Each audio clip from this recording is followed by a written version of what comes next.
Okay. So what is the impact hence of karma or karma? So very simple thing, that our present is a result of our past actions. This is past that we may understand, that we may remember, that we may not remember. But our present is a result of our past actions. It's just those karmas getting completed that we are experiencing today. It could be of this life, as I said, that's why we might remember, we might think, oh, I did this, that's why this is happening to me. Or it may be from a previous births. That's why we don't remember. Sometimes we wonder, why is this happening to me? What did I do? What is this a reaction of? So it could even be from our past lives.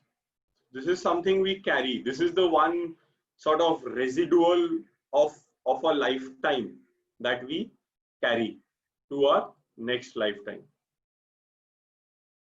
This is what continues the cycle of birth and death, right? So till we exhaust our karma, in some ways we will keep getting reborn. So the purpose of it is to enable us to exhaust our past karma. Because that, as I said, that arrow has been shot. Which lifetime it was shot, so it has to reach its point. So we don't have control in that sense on our present. Our present is a result of our past actions in this lifetime or before. And ours only, ours being this souls, it is part of this souls. This is a very important thing to accept and understand. We half the time, I think we keep fighting this only. Why is this happening to me? I think just accepting that this is happening because it is my karma only. I may remember it, don't remember it, but it is mine. Nobody else's. I cannot get. This is a law which is very, very flawlessly executed. So it is resulting to us. Now a corollary of this, hence now, our future we can create, right? That's what this also means, that our future is something that we create. We can't change our past, we can't control our present, but now we can create our future. Only when we accept this, that our present is a result of our past actions. We may know what that past action was or is, but, or we may not, doesn't matter.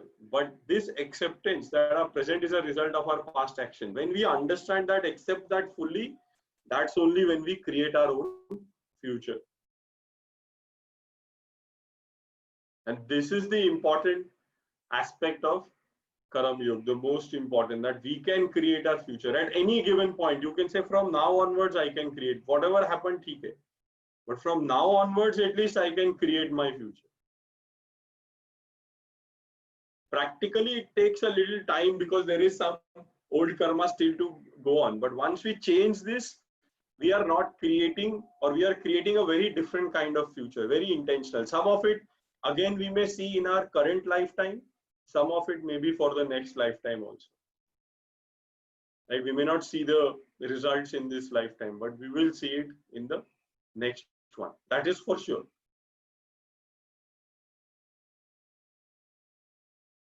And it is also important to see that it is only our future that we can create. Nobody else's karma. Somebody may do so wrong to us, to somebody. We see so much happening around the world. Then we can say, why they are not suffering? They will. It is theirs. They will. Their time will come when that will happen. We'll have to just know that.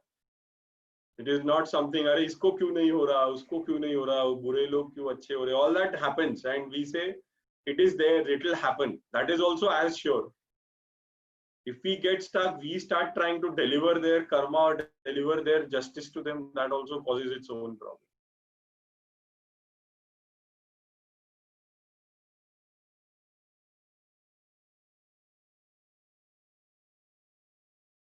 So this I think this notion I wanted to make sure gets understood very clearly, that karma is this one single whole unit where the action and result are tied by that law. There is no separation there. And because of that, knowing that our present is our past, is the result of our past. Nobody else's karma we can get, and nobody else's karma we can give our karma to somebody else. So only then we can create our future. Only then.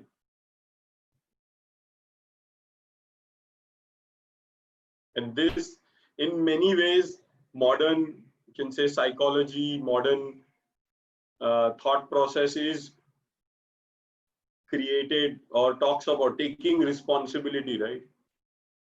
Taking responsibility for our actions, for example, right?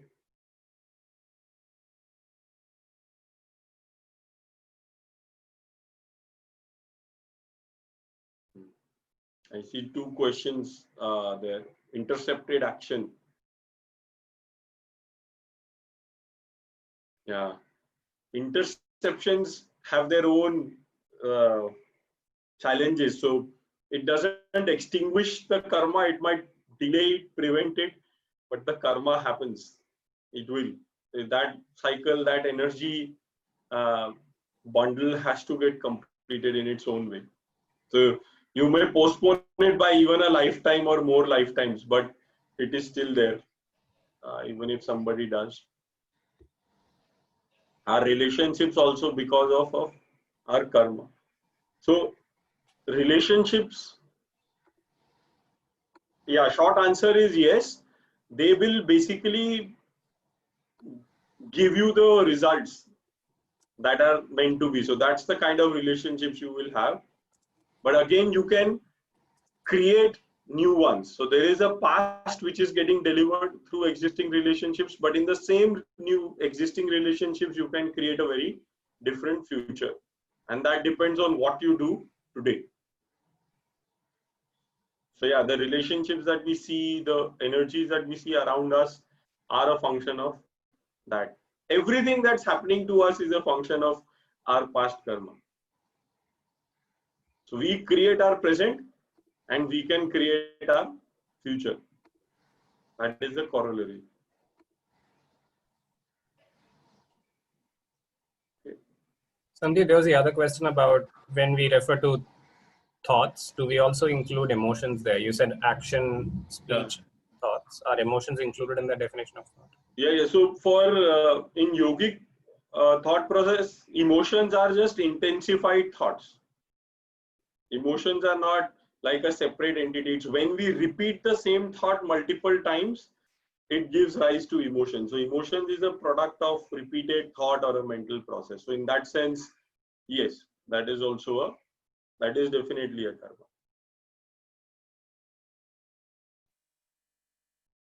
So the other way that I see is typically it's Annamaya, Pranamaya, Manomaya. So Manomaya has both thoughts and emotions in some ways in it, right? It's just intensified.